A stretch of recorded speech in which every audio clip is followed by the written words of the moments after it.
నషాముక్త్ భారత్ వారోత్సవాలపై వార్తా వ్యాఖ్యను ఇప్పుడు వింటారు. వికసిత్ భారత్ ఆశయ సాధనకు ఆరోగ్యవంతమైన, చైతన్యవంతమైన, సాధికారత కలిగిన యువత ఆవశ్యకత ఎంతైనా ఉంది.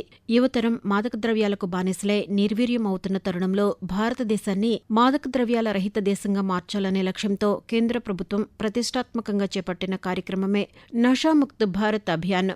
కేంద్ర సామాజిక న్యాయం, సాధికారత మంత్రిత్వ శాఖ 2020 ఆగస్టు 15న నషాముక్త్ భారత్ అభియాన్ కార్యక్రమాన్ని ప్రారంభించింది. ఈ కార్యక్రమంలో భాగంగా జూన్ 26న అంతర్జాతీయ మాదక ద్రవ్యాల వ్యతిరేక దినోత్సవం సందర్భంగా ప్రతి సంవత్సరం జూన్ 17 నుంచి 26వ తేదీ వరకు దేశవ్యాప్తంగా నషాముక్త్ భారత్ వారోత్సవాలు నిర్వహిస్తున్నారు. దేశ భవిష్యత్ అయిన విద్యార్థులు, యువత మత్తు పదార్థాల బారిన పడకుండా వాటి దుష్పరిణామాలపై విస్తృత అవగాహన కల్పించడం, మాదక ద్రవ్యాలు, గంజాయి, ఇతర మత్తు పదార్థాలకు బానిసలైన వారిని గుర్తించి వారికి కౌన్సిలింగ్, పునరావాసం కల్పించడం వారోత్సవాల నిర్వహణలోని ముఖ్యోద్దేశం. మాదక ద్రవ్యాల రహిత సమాజం కోసం కేవలం ప్రభుత్వమే కాకుండా విద్యాసంస్థలు, స్వచ్ఛంద సంస్థలు, మహిళలు, సమాజంలోని ప్రతి ఒక్కరూ ముందుకు రావాలని పిలుపునిస్తూ ఈ వారోత్సవాలు నిర్వహించడం జరుగుతోంది. మాదక ద్రవ్యాలకు బానిసలై తీవ్రమైన సామాజిక, మానసిక, శారీరక సమస్యలను ఎదుర్కొంటున్న వారి కోసం ప్రత్యేక కౌన్సిలింగ్, టెలిమెడిసిన్ సేవలను అందుబాటులోకి తెస్తారు. ప్రభుత్వం ఈ ప్రచారాన్ని మరింత బలోపేతం చేయడానికి నషాముక్తి మిత్ర అనే వాలంటీర్ వ్యవస్థను కూడా ఏర్పాటు చేసింది. ప్రజలు ఆన్లైన్ ద్వారా ఇందులో భాగస్వాములు కావచ్చు. కేంద్ర ప్రభుత్వ సామాజిక న్యాయం, సాధికారత మంత్రిత్వ శాఖ ఈ ఏడాది నషాముక్త్ భారత్ అభియాన్, వికసిత్ భారత్ కి పెహచాన్ అనే ప్రత్యేక ఇతివృత్తంతో నిర్వహిస్తున్న ఈ వారోత్సవాలు ఈ రోజుతో ముగుస్తాయి. ఈ ఏడాది వారోత్సవాలను కేంద్ర సామాజిక న్యాయం, సాధికారత శాఖ మంత్రి వీరేంద్ర కుమార్ వర్చువల్గా ప్రారంభించారు. ఈ కార్యక్రమంలో దేశవ్యాప్తంగా వందలాది మంది పాల్గొనడం మాదక ద్రవ్యాల నిరోధం పట్ల దేశ సామూహిక నిబద్ధతకు, నషాముక్త్ భారత్ దార్శనికతకు నిదర్శనమని చెప్పవచ్చు. నషాముక్తి మిత్ర వాలంటీర్లు క్షేత్రస్థాయిలో చేసే అవగాహన కార్యక్రమాలను ప్రజలు సులభంగా తెలుసుకునేందుకు ఒక ప్రత్యేక వ్యక్తిగత డాష్బోర్డును ప్రారంభించారు. ఈ ఏడాది జూన్ 21న జరుపుకున్న అంతర్జాతీయ యోగా దినోత్సవాన్ని ఈ వారోత్సవాలతో అనుసంధానించడం మరొక విశేషం.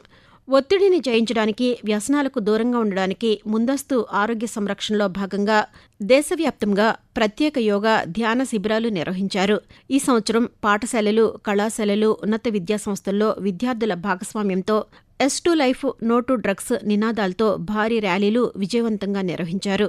సామాజిక మాధ్యమాలు, వీధి నాటకాల ద్వారా డ్రగ్స్ వల్ల కలిగే సామాజిక, మానసిక నష్టాలపై అవగాహన పెంచారు. ఆంధ్రప్రదేశ్లో మత్తు పదార్థాల నిర్మూలనే ధ్యేయంగా కేంద్ర, రాష్ట్ర ప్రభుత్వాల సంయుక్త ఆధ్వర్యంలో ఈ ఏడాది నషాముక్త్ భారత్ వారోత్సవాలు అత్యంత ప్రతిష్టాత్మకంగా జరిగాయి. రాష్ట్ర వ్యాప్తంగా ఉన్న పాఠశాలలు, జూనియర్, డిగ్రీ కళాశాలల్లో విస్తృత స్థాయి కార్యక్రమాలు నిర్వహించారు.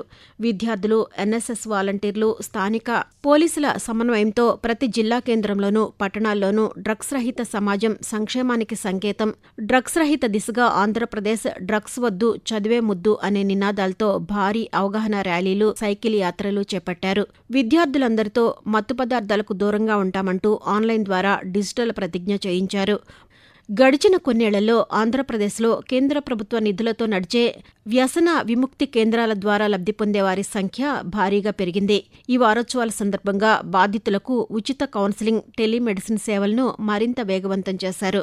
మాదక ద్రవ్యాల అమ్మకాలు లేదా రవాణాకు సంబంధించిన సమాచారాన్ని ప్రజలు నిర్భయంగా పోలీసులకు అందించేలా జిల్లాల వారీగా ప్రత్యేక హెల్ప్లైన్ నంబర్లను ప్రచారంలోనికి తీసుకువచ్చారు.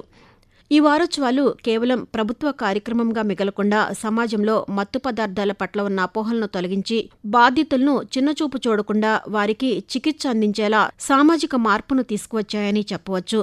ఈ సంవత్సరం నిర్వహించిన నషాముక్త్ భారత్ వారోత్సవాలు డిజిటల్ సాంకేతికత, క్షేత్రస్థాయి మానవ వనరులు, యోగా వంటి ఆరోగ్య సూత్రాలను కలపడం ద్వారా మాదక ద్రవ్యాల రహిత భారతదేశమే వికసిత్ భారత్ యొక్క అసలైన గుర్తింపు అనే లక్ష్యాన్ని ప్రజల్లోకి బలంగా తీసుకువెళ్లడంలో అద్భుతమైన విజయం సాధించామనడంలో సందేహం లేదు.